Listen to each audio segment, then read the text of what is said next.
ज्येष्ठ मास के शुक्ल पक्ष की एकादशी को निर्जला एकादशी नाम से जाना जाता है। साल की 24 एकादशी के व्रत का फल मात्र इस एकादशी को करने से ही मिल जाता है। अन्य एकादशी में अन्न नहीं खाते, लेकिन इसमें अन्न के साथ जल भी नहीं पिया जाता।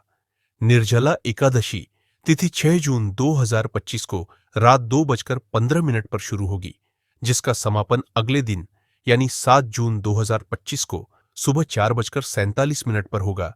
इस बार निर्जला एकादशी का व्रत 2 दिन रखा जाएगा।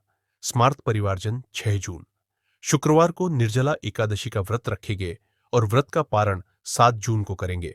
तब पारण का समय 7 जून को दोपहर 1:44 से शाम 4:31 तक रहेगा।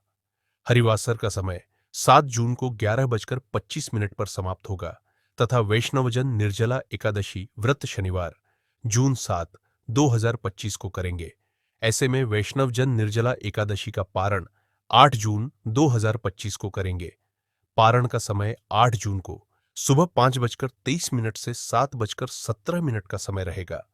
द्वादशी समाप्त होने का समय सुबह 7:17 है।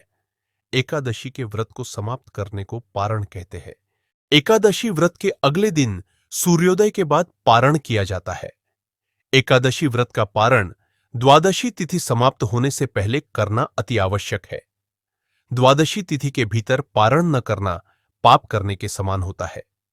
एकादशी व्रत का पारण हरिवासर के दौरान भी नहीं करना चाहिए। हरिवासर समाप्त होने की प्रतीक्षा करनी चाहिए। हरिवासर द्वादशी तिथि की पहली 1/4 अवधि को कहते हैं। जब एकादशी का व्रत 2 दिन होता है, तब स्मार्त परिवारजनों को पहले दिन एकादशी व्रत करना चाहिए। दूसरे दिन वाली एकादशी को दूजी एकादशी कहते हैं।